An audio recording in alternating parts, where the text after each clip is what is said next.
Hi,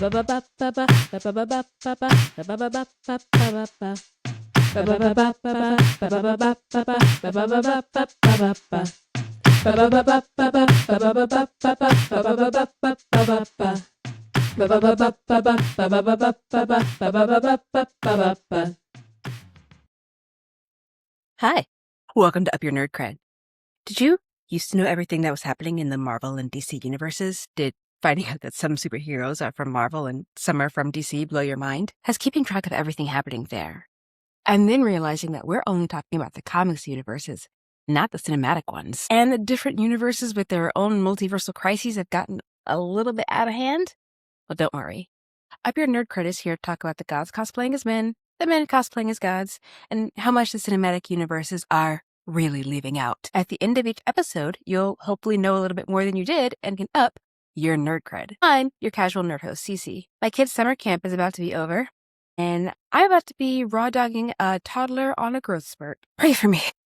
But as you can see, if you're on video, it is a solo episode. So it means that we get to see our beloved co-host another day, busy after the whole Comic-Con life. So I do want to make sure that we're clear that just because we're clarifying the format, though, doesn't mean that we're actually going to skip out on it altogether, right? Of course, right. So, podcast listeners, what are we nerding out about this week? Just a reminder, you can nerd out about all kinds of things. It doesn't just have to be heroes and villains. Are you going to go see the Tom Holland and Zendaya movie this week? Or are you going to see the Tom Holland and Zendaya movie? Oh, I got to see a video where someone cheered for a baby turtle that he named Franklin.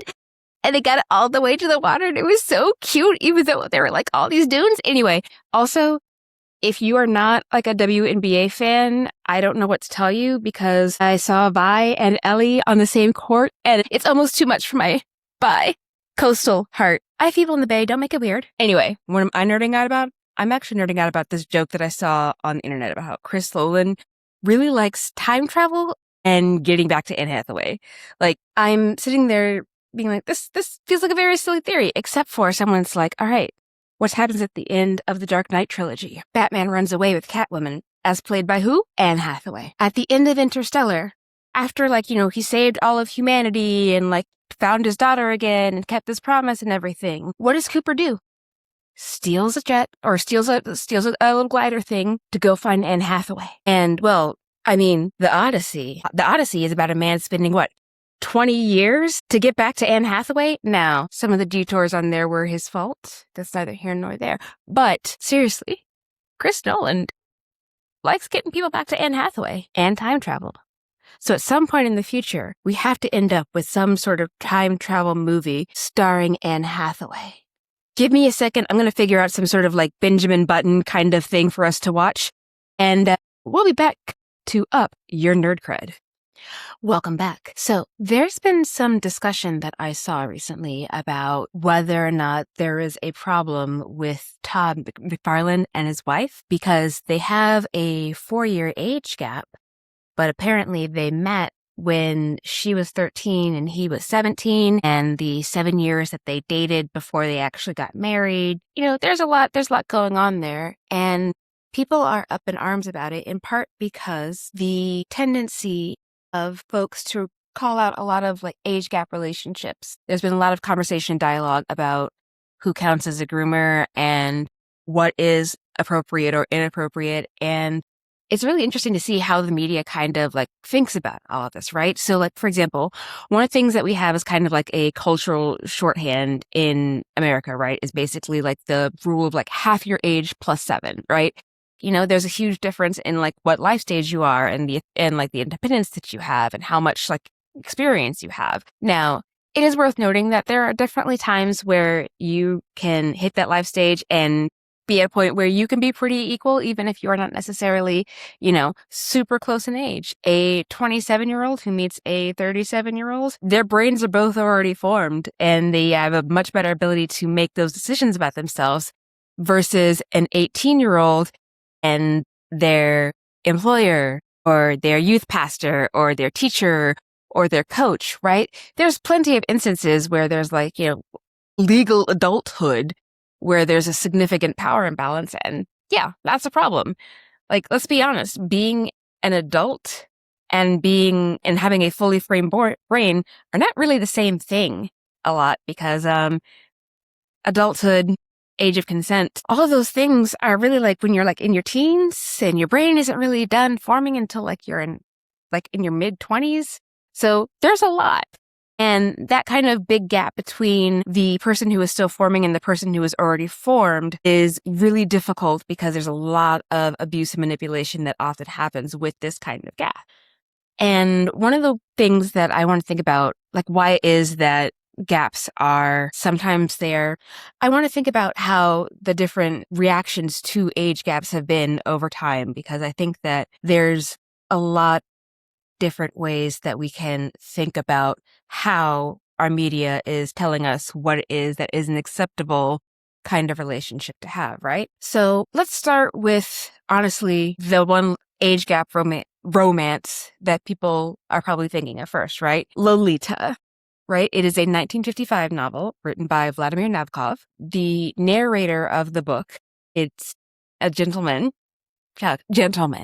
named Humbert Humbert. And this man is a professor, and he is fixated on 12-year-old Dolores Hayes, who is the daughter of his landlady, I think. He is really fixated on her, like marries her mom, and then, I guess a bit of a spoiler, when her mom gets hit by a car, then pretty much becomes Dolores's guardian and spends a lot of time sexually assaulting her. And in the story, Dolores isn't really presented to us as, a 12-year-old, right? There is a lot of stuff that is filtered through this very, very unreliable narrator, right? Why does he keep calling her Lolita?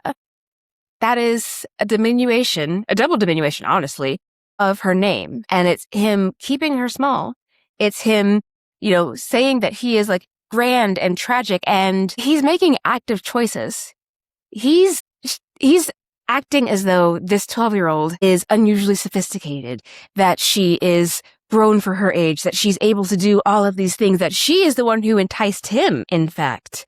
She's 12.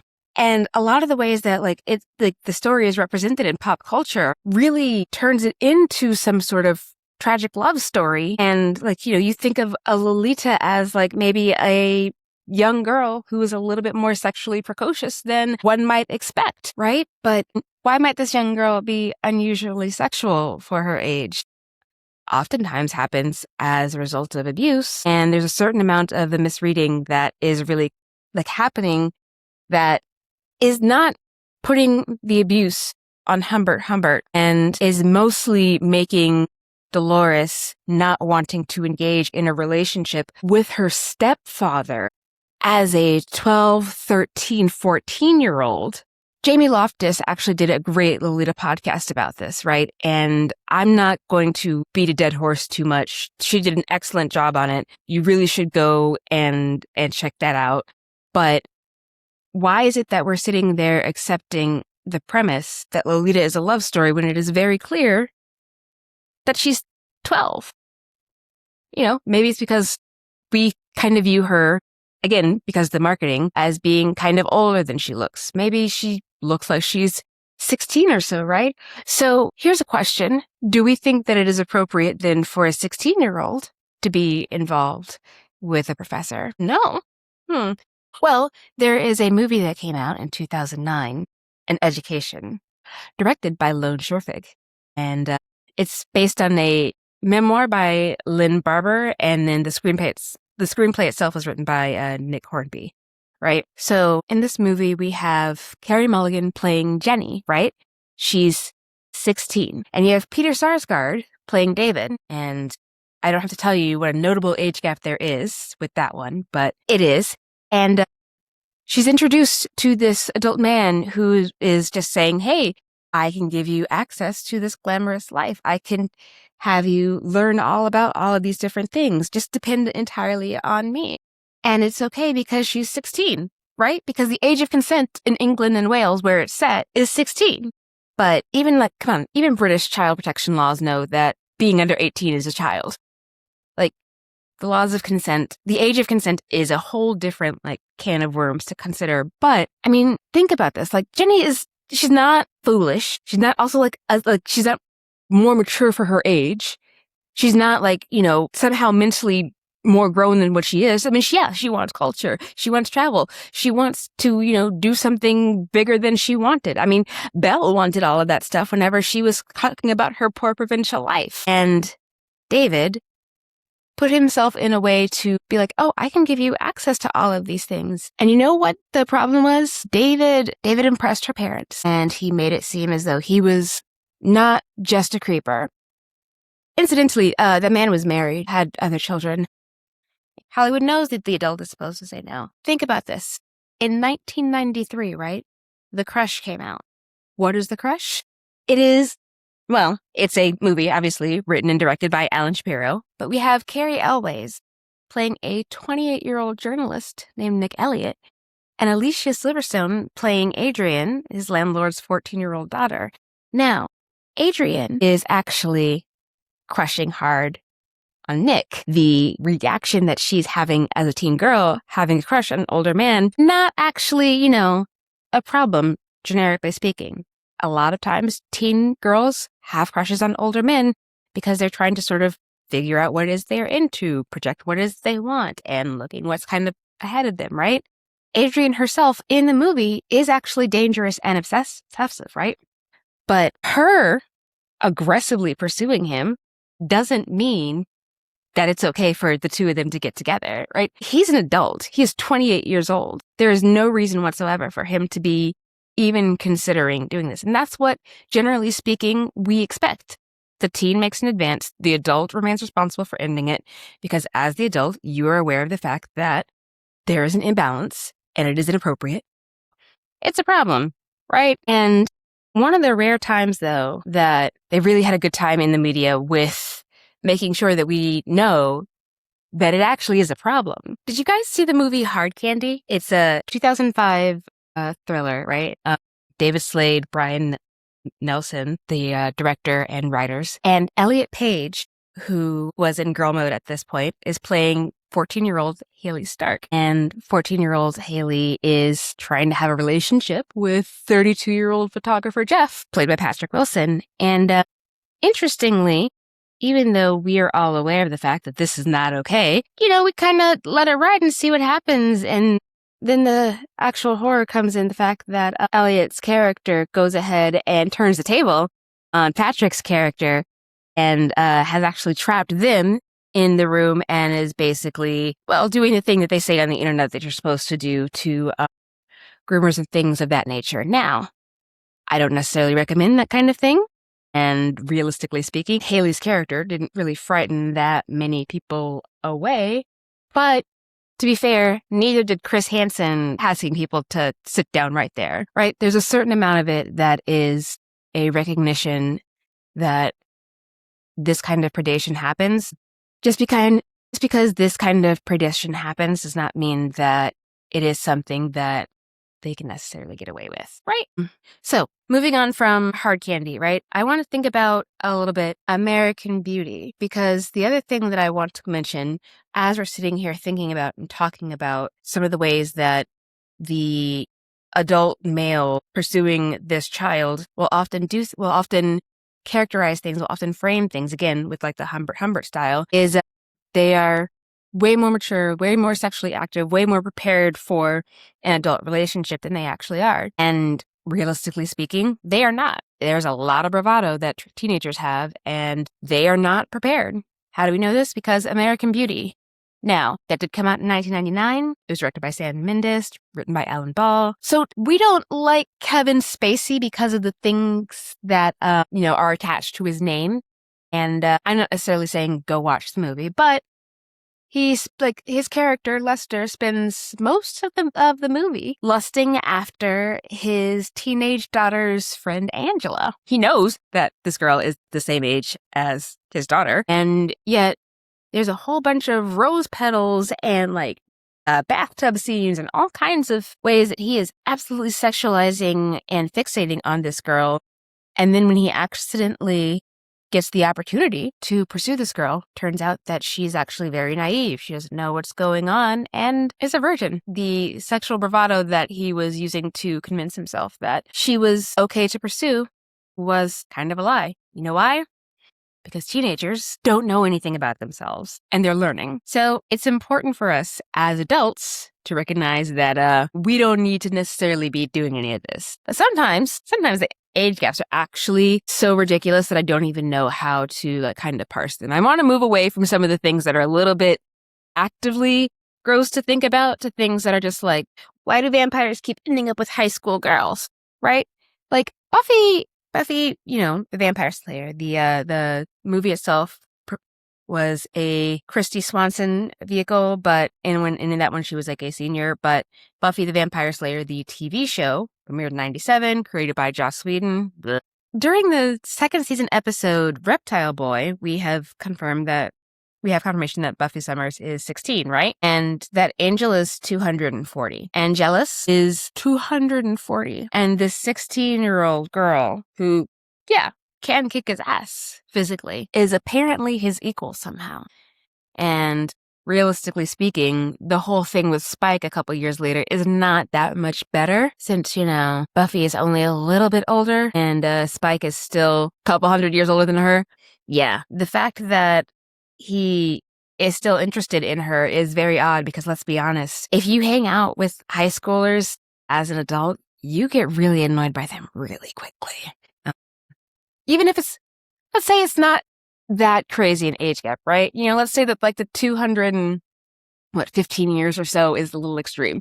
What if we shrink it down some to Edward Cullen being like 100-something years old and then hooking up with Bella Swan, who is 17? And like we're using the premise of like, oh, he's just kind of like emotionally stuck as a 17-year-old because he's got that physical body of a 17-year-old. So you're telling me that he hasn't grown up in all of this time, and so he had to actually turn Bella pretty much right after she turned 18 or so, because otherwise she would outpace him and outgrow him, and she kind of has to be stuck at that age. I mean, he's got a bunch of adult experience, a bunch of adult knowledge. The Cullen family's been saving up money for a while. They have a very nice house, but like, come on, dude, she cannot spend eternity with you. She's got to finish fourth period homework, all right? Like, somehow or other, there's this whole fantasy of just, the girl is so special, right? That she's able to turn the head of this ancient man. Like, she just breaks him out of whatever shell that he has. I mean, listen, spoiler alert for Queen of the Damned, I guess, but Akasha is much, much, much, much older than Lestat. And the two of them did not need to be hooking up. It is not good for anybody. And there must always be a Maharat. Anyway, that's a completely separate conversation. But for some reason, regardless of however old like the vampire is supposed to be, they're either frozen at 17 or they just happen to come across this 16-year-old vampire slayer that really just does it for them, who they love so much that it loses their soul. It's really weird. It's really weird. I don't know how to sit there and have a conversation with somebody who lived through the Spanish flu by eating people. Admittedly, but he lived through the Spanish flu and World War I and the Industrial Revolution. Like, this man was not around when there were satellites and now his girlfriend has a beeper. What? But no, Angelus Liam, in his heyday, he's coming online in a world where steam power is pretty nifty and cool. Buffy is coming online in a world where if the apocalypse comes, beat me. The two of them have very different maturity levels and spaces that they are at, and I root for them so hard. God, I love that couple. I'm so glad that they eventually split up because that whole like cookie me conversation was crazy. There's a reason why we all had this kind of experience that comes down to us, and it's because that's what we're taught a lot. For some reason, young women are still just wildly attracted to them and almost unable to be able to sort of like discern the fact that this man is old enough to be their father or grandfather in some cases, right? Like, think about this. The 1954 rom-com classic, Sabrina, right? Now, it's directed by Billy Wilder and based on Samuel Taylor's play Sabrina Fair, right? During the production of this movie, Humphrey Bogart, who, again, pretty solid regulation hardy in his day, was 53 during production, and Audrey Hepburn was 24. And Sabrina the character is supposed to be 22, right? So now there's a whole bunch of stuff with just like, there's a business manipulation situation, and then like, is it like real? Is it not? And it becomes like, final romance, blah, blah, blah, right? But why is this man 30 years older than her and she's just like super psyched to fall into a relationship with him, right? Or how about Entrapment? Now, it's a 1999 heist film directed by John Emile, and it starred Sean Connery and Catherine Zeta-Jones. Now, Sean was 68 during production, and Catherine was nearly 30, right? But the characters themselves were written as 60 and 35. That's cool, right? A big old 25-year age gap is totally normal, right? Like, yeah, both characters their brains are fully formed. But the problem is that, like, their romantic chemistry is supposed to be based on just the fact that Sean Connery is theoretically as sexually attractive to a woman in her 30s as he was when he was in his 30s, despite the fact that he's nearly twice that age, right? Like, again, previously a regulation howdy, absolutely sitting there living his most, like, people's sexiest man kind of life or whatever. But still, way too old for this woman. And it's not even like acknowledging that there's like a huge like age gap in between them, right? It's kind of a problem. And so here's my favorite actual age gap story situation. A View to a Kill. And by the way, it's not A View to Kill, it's A View to a Kill, which is a very involved kind of name, but anyway, not important. So it's a 1985 James Bond film, right? It is directed by John Glenn, and this is actually Roger Moore's final Bond run. His seventh one, but yeah. But at this point, he's 57, right? And, he's making jokes like, oh, I'm like way too old for this, right? But like, again, he's 57 during production, and James Bond, this super spy, is supposed to be doing all kinds of running and jumping and falling in cars and trains and whatever else. And the problem isn't even whether or not, like, we could have an older Bond be heroic or sexy or interesting. I mean, hell, there was a Bond who got married at one point. It could happen. But, like, all of the Bond girls, like, were just not aging. He was aging, and they were not.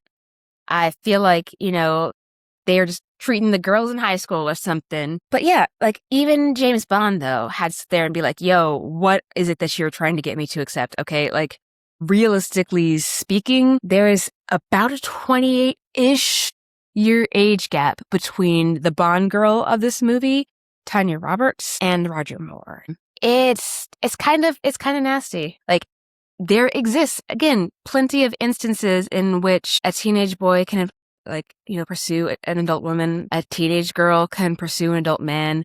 Any other kind of variation in the thing. That does not mean that the adult is not responsible for being an adult, okay?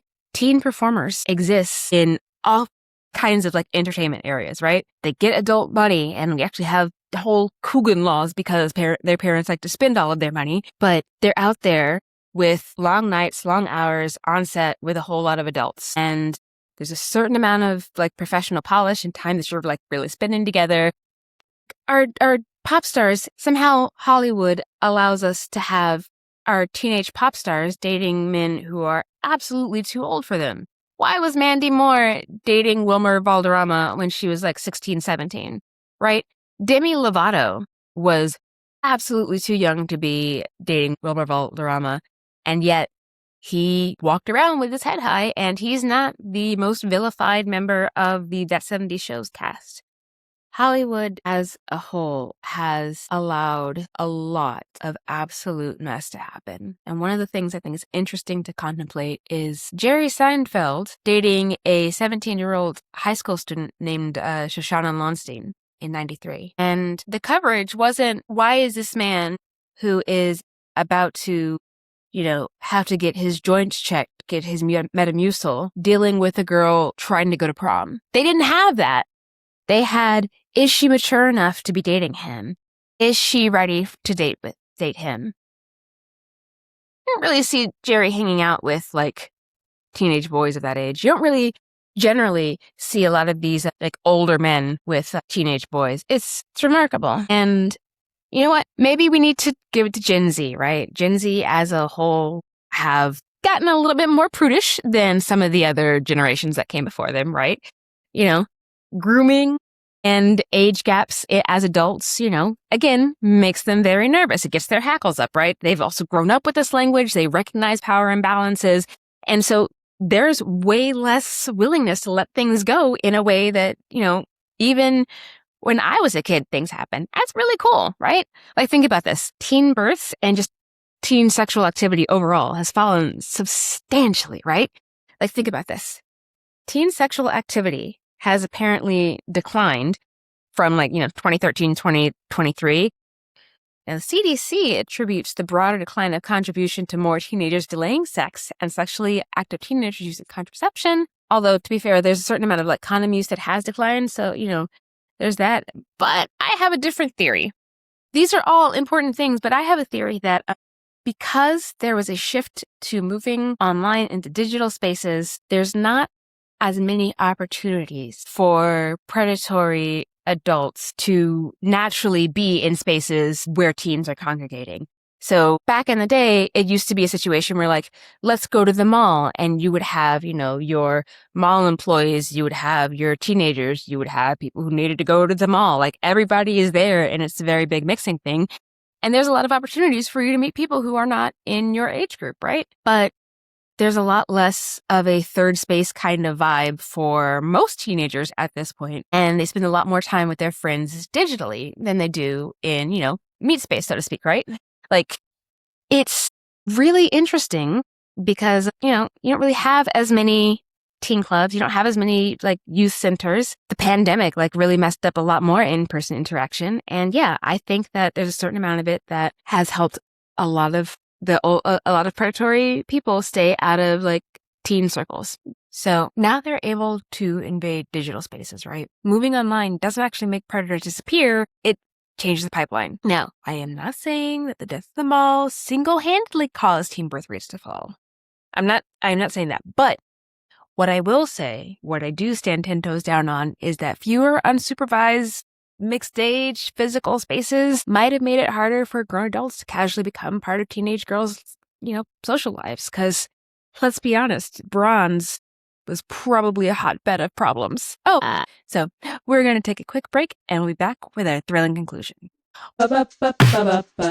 Welcome back to our thrilling conclusion. So as we're talking about teen birth rates, it's really interesting because we spent a lot of time discussing teen pregnancy as though teenage girls had somehow created those pregnancies by themselves. We asked if the girls were irresponsible, if they were fast, if they should have known better, sometimes what it is that they were wearing. But the ages and the behavior of the people who have impregnated them often disappear from the story. Why, again, did the media ask Shoshana Lonstein about whether or not she was mature enough to date Jerry Seinfeld? Why was a 38-year-old man with a high school student? Why was she in his dating pool? Listen, you do not have to be a perfect, innocent baby child to deserve protection from exploitation, okay? There's no child who's fast enough to catch anyone who isn't already primed to predate on them. So now that I've sat there and gotten really mad about all of the ways that people are really, really abusive towards young girls and women, let's talk about our final segment. You've got issues. Now, we had the calendar last year and I wanted to change it up, and it's kind of important for me that you get to actually see some of the things that are actually on AM and my shelves. We have actual things in our archives that I think that other people should have on their shelves, and I think that it would be really good for developing your own nerd cred, right? So, Lovecraft Country, written in 2016 by Matt Ruff. It follows Atticus, Letitia, and their Uncle George through Jim Crow America while they deal with, racist violence and supernatural monsters. And if you saw the show, that'll also give you a pretty solid idea of what was going on. But realistically speaking, H.P. Lovecraft is a known virulent racist, okay? There's the name of his cat. There's the fact that there's a lot of cosmic horror that really just comes onto the premise of white people freaking out that there are others around them. This man was racist. I'm so sorry. But Lovecraft's Country is basically taking this whole premise of just all of these racist monsters, all of this fear of how blackness comes, and, kind of turns a little bit on his head. It's actually giving us an interesting time to look at what it is that people aren't really talking about sometimes.